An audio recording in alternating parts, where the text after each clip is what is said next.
तुम्हारा अन्नदाता, पग पग पर है संग तुम्हारे अन्नदाता। लहू किसानों का बन के पसीना सींचता है धरती का सीना। मेहनत का तेरी हक दिलवाने, नई तकनीक नई खोज बताने। पशुधन को गुणवान बनाना, पौध सुरक्षा को सिखलाना, खेती के सब गुर समझाने, भारत का सरताज बनाने। आठों पहर है संग तुम्हारे अन्नदाता, अन्नदाता। नमस्कार, मैं हूं नीलू। आप सभी दर्शकों का अन्नदाता कार्यक्रम में स्वागत करती हूं। हर रोज की तरह कार्यक्रम में लेकर आई हूं खेतीबाड़ी से जुड़ी हुई बहुत सी लाभकारी जानकारियां। तो चलिए सबसे पहले देखते हैं क्या है विशेष आज के कार्यक्रम में।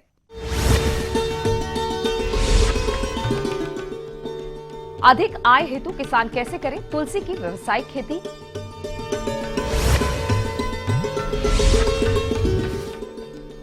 मछलियों के अच्छे विकास हेतु संतुलित आहार प्रबंधन।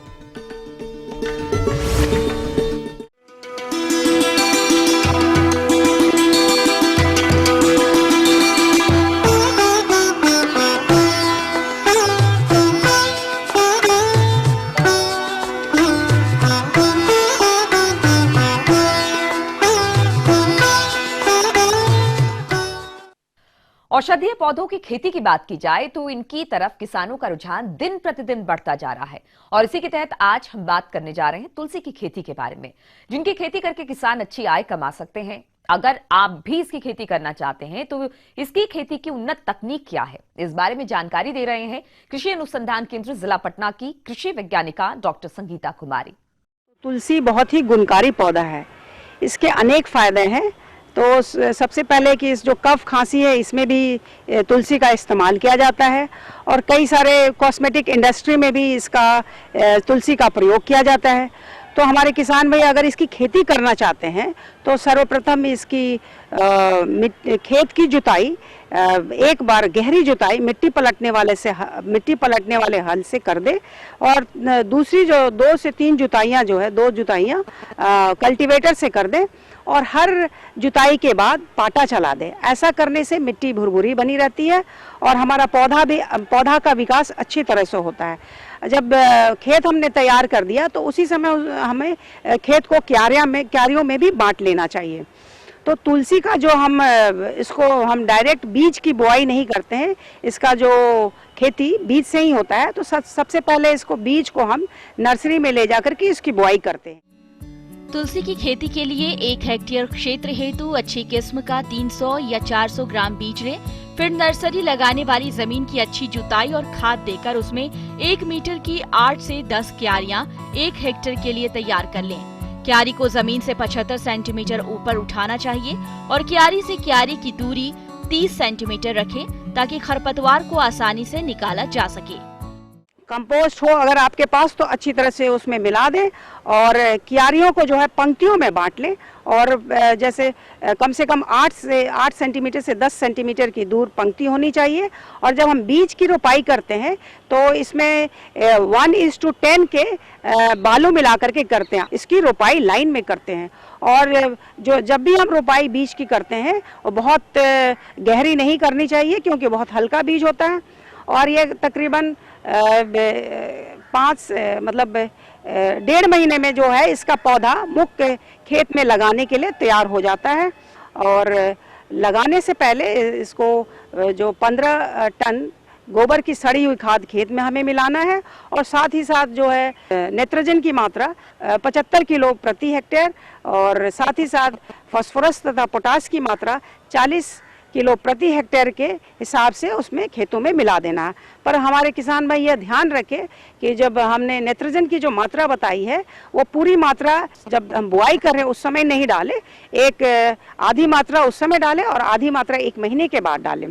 तो जब आप खेत में इसको लगाते हैं तो पौधे से पौधे की दूरी 30 सेंटीमीटर और पंक्ति से पंक्ति की दूरी 60 सेंटीमीटर होनी चाहिए। सिंचाई जो है देखते हुए इसमें पानी देना चाहिए। अगर हमने बरसात में लगाया है इसकी तो इसमें सिंचाई की आवश्यकता नहीं पड़ती है। सितंबर तक कम से कम और इसमें जो निकौनी की जो प्रक्रिया है इसमें कम से कम लगाने के 1 महीने बाद करें और संभवतः फिर 3 से 4 हफ्ता के बाद आप इसमें निकौनी कर सकते हैं।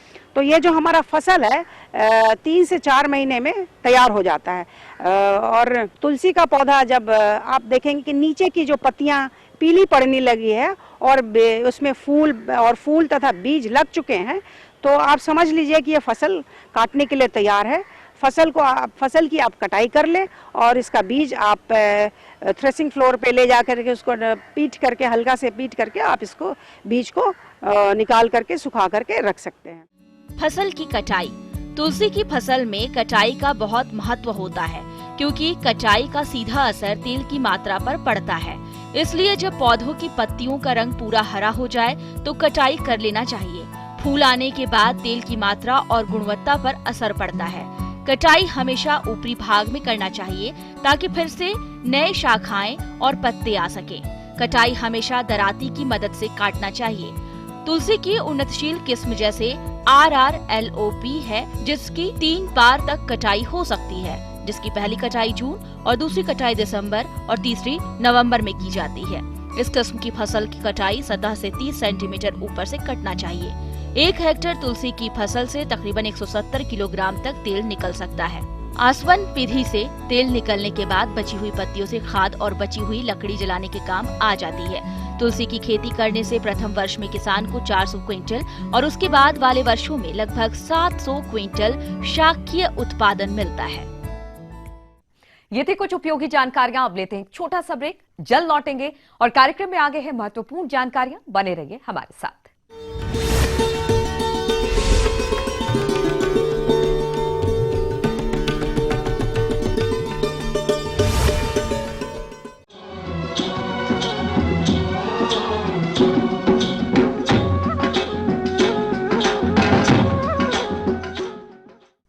ब्रेक के बाद आप सभी दर्शकों का एक बार फिर से स्वागत है। चलिए अब रुक करते हैं अगली कड़ी की ओर।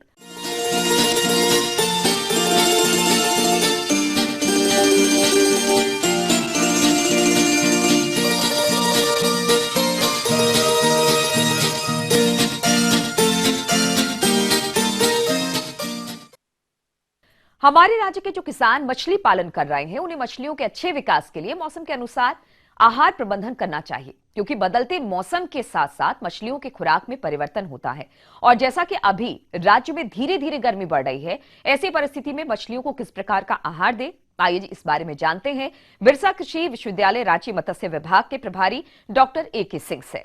मछली के बारे में एक धारणा ये है जो मछली कुछ खाती नहीं है, ये मिट्टी खाती है और पानी पीती है, जो बड़ा ही गलत धारणा है। मछली भी खाना खाती है, उसे भी खाना चाहिए और प्रतिदिन चाहिए, तभी उसकी बढ़त अच्छी होगी। तो मछली का प्राकृतिक भोजन तैयार करने के लिए ये ज़रूरी है कि आप अपने तालाब में गोबर चूना का प्रयोग करते रहें। अगर आप गोबर डालना चाह रहे हैं तो 1 एकड़ के तालाब में कम से कम 8000 किलोग्राम गोबर का ज़रूरत पड़ेगा। पूरे साल में आपको डालना है थोड़ा थोड़ा। फिर ये सोचिएगा इतना तौलेंगे कैसे, तो लगभग 1 टोकरी में यदि आप गोबर लेते हैं तो ये 20 kg के आसपास 20 किलोग्राम गोबर हो जाता है। तो इसी को यदि आप महीना में डालना चाहते हैं तो 8000 किलोग्राम को भाग दे दीजिए, लगभग 800 के 700-800 किलोग्राम गोबर आप हर महीना डालिए। अगर 15 दिन पर डालना है तो 300-350 किलोग्राम डालिए। अगर रोज़ डालना है तो 20-22 किलो भी गोबर आप रोज़ अपने तालाब में 1 एकड़ के तालाब में अगर रोज़ भी डालते हैं तभी भी काम चल जाएगा। चूना का जहाँ तक बात है, यहाँ जो चूना के बारे में बताया जाता है मछली पालन में, ये बाज़ार का सबसे सस्ता वाला चूना है। जो पाउडर चूना होता है उसी का प्रयोग करना चाहिए। 1 एकड़ के तालाब में लगभग 250 से 300 किलोग्राम पूरे साल में ज़रूरत पड़ेगी, तो उसी हिसाब से थोड़ी थोड़ी मात्रा गोबर के साथ मिला दीजिए, चाहे ऐसे भी छिड़काव कीजिए। साथ ही साथ चूना डालने से आपका तालाब का जो पानी है वो भी अच्छा रहेगा और मछली को कैल्शियम मिलेगा, जिससे कि उसकी हड्डी और ऊपर का जो चोंटा है वो अच्छा बन पाएगा, मछली स्वस्थ रहेगी। पानी का रंग को हमेशा हरा बना के रखना है। अगर पानी का रंग हरा है और भूरा रंग का मिला हुआ है तो समझिए जो आपके तालाब में मछली के लिए जो प्राकृतिक भोजन है वो उचित समुचित मात्रा में उपलब्ध है, लेकिन जैसे ही पानी का रंग साफ होने लगे आपको उसमें गोबर और चूना का प्रयोग करना चाहिए। इसके अलावा ऊपर से भी खाने देने की बात जो कर रहे थे, लगभग अगर 1 किलोग्राम की मछली तैयार होती है तो इसमें 50 से 60% मतलब आधा किलो से लेकर 600 ग्राम की मछली का खाना तो उसको तालाब से मिल जाता है, लेकिन उसके बाद जो 400 ग्राम या 500 ग्राम और जो मछली को बढ़ना है उसके लिए आपको अतिरिक्त आहार ऊपर से खाना देना पड़ेगा। मछली पालन में सबसे अधिक व्यय होता है तो वो है मछलियों के आहार प्रबंधन पर। तो इस खर्च को कम करने के लिए मछली पालक चाहें तो अपने स्तर पर उपलब्धता के आधार पर संतुलित मात्रा में पौष्टिक आहार तैयार कर सकते हैं। परंतु मछली पालक किस तरह से तैयार करें मत्स्य आहार, इस हेतु सुझाव के लिए मिलते हैं। आपके पास जो भी उपलब्ध है घर में, सरसों की खल्ली, धान का कोढ़ा आपके घर में उपलब्ध है, सोयाबीन का खल्ली, राइस ब्रान जिसको चावल का कुंडा कहते हैं, वो चावल कुंडा है जिसमें तेल भी रहता है, मछली का चूरन, इन सबों को मिला करके आप मछली का खाना बना सकते हैं। गोला बना करके आप तालाब में डाल सकते हैं। मछली जो आप जानते ही हैं जो 3 तल में रहती है, ऊपर, बीच में और नीचे तल में, तो नीचे और बीच वाले तल को खाना मिल जाएगा और ऊपरी तल के मछली के लिए आपको सूखा हुआ खाना तालाब में छींटना पड़ेगा, तो इससे भी मछली का उत्पादन बढ़ेगा। तालाब में मछलियों की अच्छी बढ़वार हो सके, इसके लिए मछलियों को आहार कब और कितनी मात्रा में दिया जाए जिससे मछली पालन व्यवसाय से अधिक लाभ मिल सके, इसके बारे में जानकारी के लिए मिलते हैं। 1 एकड़ के तालाब में यदि आप मछली पाल रहे हैं तो लगभग आपको 5 किलो खाना रोज देना चाहिए। खाना देने में 3-4 निश्चित बात होती है, इसकी जरूर ध्यान दें। एक है निश्चित समय में खाना दें। अगर सुबह आप 9 से 10 के बीच में दे रहे हैं खाना, तो वो 9 से 10 के बीच में दें, तो उससे क्या होगा, मछली को पता चल जाएगी जो 9 से 10 के बीच में इस जगह पर हमको खाना मिलता है, तो सभी मछली वहाँ पर आ जाएगी और खाने को खा लेगी। नहीं तो क्या होगा, आप खाना दे के चले गए, कभी इस किनारे डाल दिए कभी उस किनारे, तो वो मछली नहीं खाई तो धीरे धीरे पानी में भीग के खाना नीचे चला जाएगा और वो खाना नहीं बल्कि गोबर बन जाएगा। और जगह भी निश्चित रखना है, तुरंत जगह नहीं बदलना चाहिए। और जो मात्रा आप दे रहे हैं वो भी निश्चित रखिए। अगर आप 5 किलो से शुरू कर रहे हैं तो 5 किलो दीजिए, ऐसा नहीं जो आज 7 किलो दे दिए कल 2 किलो दे दिए, तो क्या होगा, जो ज़्यादा दीजिएगा तो बर्बाद होगा, कम दीजिएगा तो सब मछली को नहीं मिलेगा, तो ये भी बात निश्चित रखना चाहिए। सरसों की खल्ली और चावल का कुंडा जो मछली को ऊपर से खाना देने की बात है, ये दोनों बराबर मात्रा में मिला के दिया जाता है। अगर 5 किलो खाना, जैसा कि बताया, 5 किलो खाना अगर आप रोज़ दे रहे हैं तो 2.5 किलो सरसों का खल्ली और 2.5 किलो चावल का कुंडा मिला करके इसको तालाब में दीजिए और प्रति माह फिर 1-1 किलो बढ़ाते जाएंगे। इस माह दिए 5 किलो, अगले माह 6 किलो, फिर 7 किलो, 8 किलो, इस तरह से बढ़ाते जाएंगे, क्योंकि आपकी मछलियाँ भी तो बढ़ रही हैं, तो उसी हिसाब से खाने की मात्रा भी बढ़ाना चाहिए। और जो आप खाना दे रहे हैं, अवयव जो होता है, जैसे चावल का कुंडा दे रहे हैं, सरसों का खल्ली दे रहे हैं, तो आप उसी को दीजिए। अगर आपके पास धान का ये गेहूं का चोकर मिल गया, अब आप चाहते हैं हम गेहूं का चोकर देंगे, चावल का कुंडा नहीं मिल रहा है, तो धीरे धीरे करके इसको हटाना पड़ेगा। पहले गेहूं का चोकर थोड़ा सा मिलाना पड़ेगा, चावल का कुंडा कम करना होगा, फिर धीरे धीरे गेहूं का चोकर बढ़ाना पड़ेगा और चावल का कुंडा जो है आप उसको बंद कर सकते हैं। तो ये सावधानी अगर आप करेंगे तो आपकी मछली की बढ़त अच्छी होगी और जो आप खाना दे रहे हैं उसका समुचित उपयोग भी हो सकेगा। बहुत सारा मिनरल्स और विटामिन का मिक्सचर भी आता है आजकल बाज़ार में, जो अगर आप मछली के खाने में मिला देते हैं तो मछली काफ़ी चमकदार होती है और उनका स्वास्थ्य अच्छा रहता है। तो जब आप बेचने जाएंगे तो आपको उससे अधिक पैसे मिलेंगे, बीमार जैसा मछली नहीं लगेगा। तो इन सब बातों का ध्यान देना पड़ेगा। आगे और भी हैं कुछ रोचक जानकारियां, पर यहां पर रुकेंगे एक और ब्रेक के लिए, जल्द हाजिर होते हैं।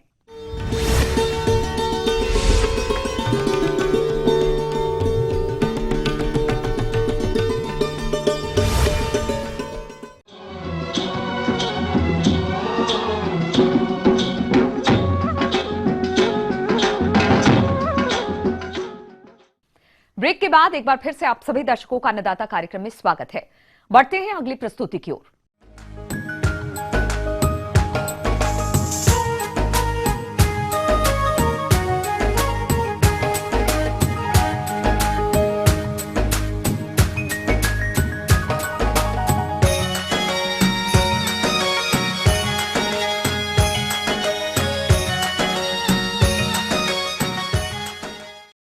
बागवानी के अंतर्गत जो किसान भाई लंबे समय तक उत्पादन का इंतजार नहीं कर सकते, वो किसान कम अवधि में उत्पादन देने वाले पौधे में पपीता को लगा सकते हैं। अतः हमारे जो किसान भाई इसकी खेती करना चाहते हैं तो वो इस समय इसकी नर्सरी तैयारी किस तरह से करें, इसके अलावा इसकी रोपाई करते समय कौन कौन से महत्वपूर्ण बिंदुओं पर ध्यान दें, इस बारे में जानकारी के लिए आइए मिलते हैं बनारस के जिला उद्यान अधिकारी संदीप कुमार गुप्ता से। जहाँ तक किसानों को पपीते खेती के बारे में आपने चर्चा की है बताने के लिए, मैं बताना चाहूँगा कि इस समय पपीते की खेती का बहुत ही उपयुक्त समय चल रहा है। अभी खेती के लिए प्रारंभिक स्टेज में किसान पहले नर्सरी डालने की तैयारी करेंगे।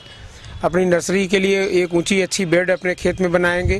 बीज की व्यवस्था वो कहीं से भी कर सकते हैं, निजी संस्थाओं से भी कर सकते हैं या किसी अच्छी यूनिवर्सिटी से, एनडी यूनिवर्सिटी से, कुर्ग से या आईसीआर पूसा से भी बीज प्राप्त कर सकते हैं। जैसे मैं पहले प्रजाति के बारे में बता दूं कि कुर्ग हनी ड्यू और पूसा डिलीशियस 2 वेराइटीज़ ऐसी हैं जो उभयलिंगी प्रजातियां हैं।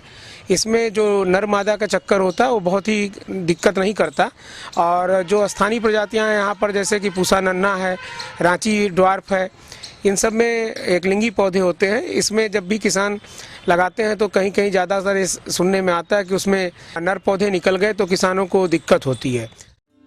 इन किस्मों के अलावा अच्छी पैदावार और कम पानी में तैयार होने वाली किस्म है रेड लेडी 786, जिसके पौधे में 4 से 5 महीने बाद ही फल लगने शुरू हो जाते हैं। प्रति पौधा 40 से 50 किलो पपीते की औसत पैदावार होती है। एक पपीते का वजन 400 ग्राम से लेकर 1 किलोग्राम तक होता है। इस पपीते के पौधे को शुरुआत में वायरस जनित रोग होने का खतरा ज्यादा रहता है। समय समय पर कीटनाशक छिड़ककर रोगों से इसे बचाया जाए तो इस किस्म से बम्पर पैदावार प्राप्त की जा सकती है। अभी नर्सरी डालने का यही उपयुक्त समय चल रहा है। किसान भाई अपने खेत के लिए अच्छी नर्सरी बनाएं, अपना नर्सरी में बुआई इस समय कर लें। फरवरी मार्च का समय सही होता है। बीज की बुआई के लिए दूसरी जानकारी जो आवश्यक होती है कि नर्सरी का शोधन कर लें और बीज का शोधन जरूर करेंगे। बीज जो होता है पपीते का, ताज़ा बीज अगर कहीं से लेंगे तो बीज जनरली ट्रीटेड मिलता है, थीरम से ट्रीटेड होता है या किसी भी दवा से वो ट्रीटेड होता है यूनिवर्सिटीज़ में। और जब किसान डालेंगे तो बाविस्टीन एक फफूंदनाशी दवा है, 1 ग्राम प्रति लीटर पानी में घोल बनाकर अपनी नर्सरी बेड का शोधन करेंगे। उसके बाद बीज की बुआई कर लेंगे, हल्की सिंचाई करेंगे। नर्सरी की बेड बहुत ज़रूरी है कि मिट्टी भुरभुरी हो, नर्सरी की ऊंचाई अच्छी हो जिसमें पानी न लगे, तब जमाव अच्छा होगा। हल्की गहराई लाइन मार के 1 से 2 सेंटीमीटर की दूरी पर बुआई कर देते हैं। और बुआई के बाद जब जमाव आ जाता है, छोटे छोटे पौधे जब 3-4 पत्तियों के हो जाते हैं तो पुनः जो है उस पर एक बार दवा का स्प्रे करते हैं, बाविस्टीन का ही 1 ग्राम प्रति लीटर का। उसी के साथ साथ इमिडाक्लोप्रिड एक दवा आती है जो कीटनाशी होती है, 1 ग्राम प्रति 3 लीटर पानी में उसका घोल बना के कीटनाशी रक्षा के लिए, कीड़ों से रक्षा के लिए उसका छिड़काव कर देते हैं। पौधा आपका समझ लें कि 1 महीने करीब हो जाए, 20-25 दिनों का, तो उस समय सबसे बेहतर ये होता है कि आप उस पौधे को नर्सरी से निकालें और छोटी छोटी थैलियाँ, पॉलीथीन की थैलियाँ इसमें पौधे भरे जाते हैं, उसको लेकर उसमें पपीते के पौधे की नर्सरी से उखाड़े हुए पौधे को उसमें बदल दें। उस मिट्टी में ज़रूरी है कि थोड़ी गोबर की खाद मिला लें, मिट्टी भुरभुरी हो। अगर आपके पास थोड़ा बहुत बालू मिल जाए तो वो भी अच्छा है। हम लोग तो जो सुझाव देते हैं कि 1/3 बालू जरूर प्रयोग करें। अब 1/3 बालू अगर किसान नहीं कर पाता, थोड़ा सा बालू मिला दे जिससे कि वो जो मिक्सचर है थैली का वो काफ़ी भुरभुरा हो, तो उससे क्या होता है कि पौधे का ग्रोथ अच्छा होता है, कंपोस्ट खाद हो उसमें। और थैली में बदलने के लगभग 1 महीने बाद आपको पौधे की साइज़ पता चल जाएगी, पौधे का स्वास्थ्य कैसा है। 1 महीने बाद अगर आपको लगता है कि स्वास्थ्य सही है तो अप्रैल का समय हम लोग रोपाई के लिए सबसे उपयुक्त समय कहते हैं। तो अप्रैल का समय अगर आप यही काम अपनी नर्सरी बरसात में डाल रखे हैं और नर्सरी को आपने बचा के रखा है तो उस समय आवश्यक होता है सितंबर में रोपाई करने, क्योंकि ज़्यादा बारिश में पौधे की रोपाई करने से पौधे गल जाते हैं। अप्रैल में आपको क्या है कि अगर आपके पास सिंचाई का साधन है, किसान के पास सिंचाई का साधन है, तो किसान पौधे को बहुत बढ़िया समय से बचा लेता है और उसको जब तक हम आगे इधर 3-4 महीने के समय का अच्छा सदुपयोग कर लेता है। लगभग 1.8 मीटर मतलब 6 फीट पे हम उसको बताते हैं कि पौधे से पौधे की दूरी और लाइन से लाइन की दूरी बना के पौधे की रोपाई कर लेगा अप्रैल में। रोपाई में एक चीज़ ध्यान देना चाहिए कि जो पौधे उभयलिंगी हैं, जैसे हमने कहा कि कुर्ग हनी ड्यू या पूसा डिलीशियस, उसमें तो एक पौधा ही लगाएंगे 6 फीट पे। लेकिन जो उभयलिंगी पौधे नहीं है, जिनको एक लिंगी पौधे बोलते हैं हम लोग, उसमें दिक्कत क्या है कि 2-2 पौधे की रोपाई करें, क्योंकि अगर बाद में एक पौधा नर निकल गया तो कम से कम दूसरा पौधा है उनको फलत में प्रभावितता नहीं आएगी। रोपाई करने के बाद अब इस समय जैसा कि मैं बता दूं कि अभी तो टेम्परेचर अच्छा है, उस समय टेम्परेचर बढ़ जाता है तो समय समय पर सिंचाई, आवश्यकता अनुसार साप्ताहिक सिंचाई तो अनिवार्य है। और रोपाई के बाद किसान को अपने पौधों की फिर वृद्धि पर ध्यान देना है।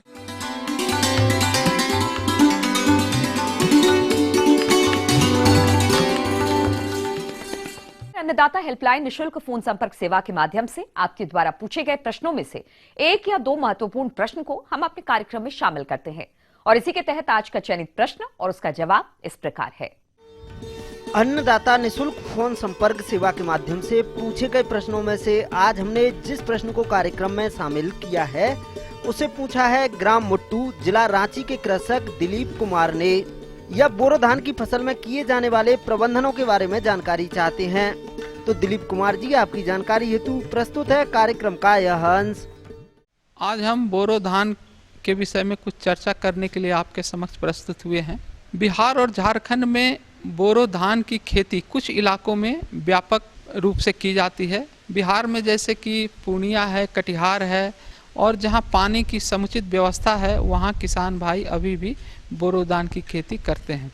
जहां तक झारखंड का प्रश्न है, ईस्ट सिंहभूम जहां उन्हें अच्छी सिंचाई की सुविधा है, कुछ किसान भाई झारखंड में भी बोरो धान की खेती करते हैं।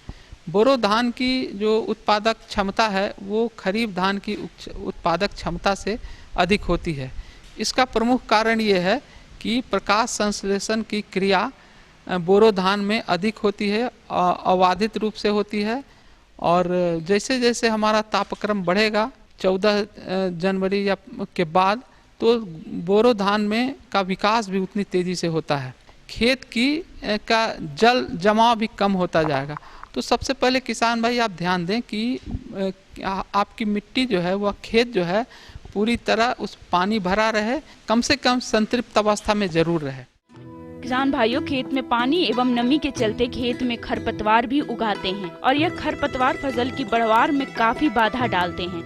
तो आप इन खरपतवारों की रोकथाम किस प्रकार से करें, आइए जानते हैं। चूँकि बोरो धान में पानी बहुत ज़्यादा हम मेंटेन नहीं कर पाते हैं, गर्मी के कारण पानी कम हो जाता है, तो बोरो धान में खरपतवार की भी समस्या काफ़ी होती है और इसको किसान भाई को समय समय पर इसको देखना चाहिए, खरपतवार नियंत्रण के तरफ ध्यान देना चाहिए। खरपतवार नियंत्रण में यदि आप रासायनिक विधि से खरपतवार नियंत्रण करना चाहते हैं उसमें सबसे प्रमुख है ब्यूटाक्लोर या फिर प्रेटेलाक्लोर। ब्यूटाक्लोर की मात्रा 3 लीटर प्रति हेक्टेयर की दर से आप उसको उपयोग करें और प्रेटेलाक्लोर की मात्रा 1.5 लीटर प्रति हेक्टेयर की दर से 500 से 600 लीटर पानी में घोल करके बुआई के 2 या 3 दिन बाद इसका छिड़काव कर सकते हैं। 25 से 30 दिन बाद 2,4-D दवा आती है जो कि चौड़ी पत्ती को मारती है, उसका भी आप उपयोग कर सकते हैं। उसकी मात्रा जो है 1.5 लीटर प्रति हेक्टेयर की दर से उसका छिड़काव करते हैं तो इससे जो है हमारा खरपतवार काफ़ी हद तक नियंत्रित हो जाता है। जो किसान भाई यूरिया का उपरिवेशन नहीं कर पाए हो, जो रोपाई के 30-35 दिन के बाद या फिर तो आप यूरिया का उपरिवेशन जिसको हम टॉप ड्रेसिंग कहते हैं वो करें और यूरिया की मात्रा 30 किलोग्राम प्रति हेक्टेयर की दर होनी चाहिए। दूसरा उपरिवेशन आप फिर 30 दिन के बाद करें और उसकी भी मात्रा लगभग 30 किलोग्राम प्रति हेक्टेयर की दर से होनी चाहिए। किसान भाइयों, धान की फसल में गंधी बग कीट का प्रकोप अधिक होता है। यह धान की फसल में रस चूसकर हानि पहुंचाते हैं और फसल में दाना नहीं बन पाता है। अगर इस फसल में रोगों की बात करें तो इसमें मुख्य रूप से धान का खैरा रोग का प्रकोप अधिक होता है। यह रोग रोपाई के तीसरे सप्ताह से ही दिखाई देने लगता है और पौधों की पत्तियों के ऊपर उजलापन आ जाता है और रोग प्रकोप अधिक होने पर पौधा काले रंग का हो जाता है। तो इसकी रोकथाम के लिए रोपाई के 15 दिनों के बाद 5 किलोग्राम जिंक सल्फेट 1000 लीटर पानी में घोलकर छिड़काव करें। किसान भाई को यह ध्यान रखना चाहिए कि जैसे गाभा फूटने लगे, माने जिसको हम रिप्रोडक्टिव फेज कहते हैं, उस स्थिति में यदि धान चला जाए तो पानी की कमी एकदम नहीं होनी चाहिए। कम से कम 2 से 3 सेंटीमीटर पानी तो रहना ही रहना चाहिए। तो इस प्रकार आप बोरो धान की उन्नत खेती कर सकते हैं।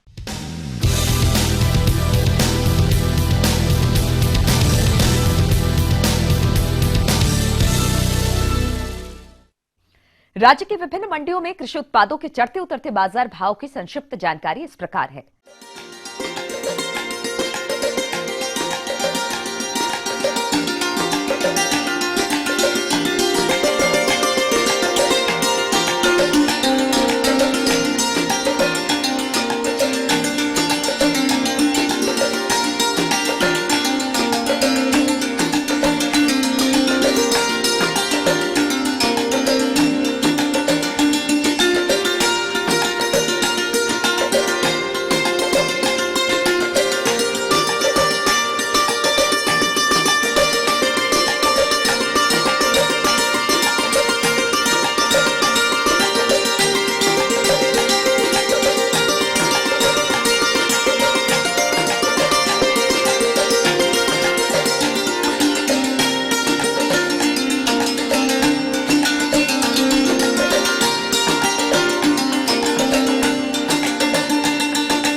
अब आइए देखते हैं कल दिखाए जाने वाले कार्यक्रम की मुख्य झलकियां।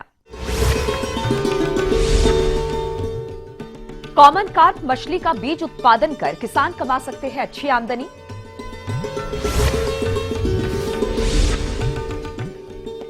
डेयरी व्यवसाय से अच्छी आय प्राप्त कर रहे प्रगतिशील किसान का अनुभव। हम ये उम्मीद करते हैं कि आज का कार्यक्रम आप सभी दर्शकों के लिए उपयोगी रहा होगा। किसान भाइयों, अन्नदाता आपकी सेवा के लिए संकल्परत है। कृषि संबंधित समस्या एवं सुझाव के लिए आप हमें इस पते पर संपर्क कर सकते हैं। प्रोड्यूसर अन्नदाता, ETV Bihar Jharkhand, Ramoji film city, Hyderabad 501512। साथ ही आप हमें ईमेल भी कर सकते हैं। हमारा ईमेल है p18annadatabihar@nw18.com। इसके अतिरिक्त आप हमें निःशुल्क हेल्पलाइन नंबर 180041921555 पर सोमवार से शनिवार सुबह 10 से शाम 4 बजे के बीच संपर्क भी कर सकते हैं। फिलहाल अन्नदाता की पूरी टीम को इजाजत दीजिए। कल फिर इसी समय आपसे मुलाकात होगी कृषि संबंधित कुछ और महत्वपूर्ण जानकारियों के साथ। तब तक के लिए नमस्कार।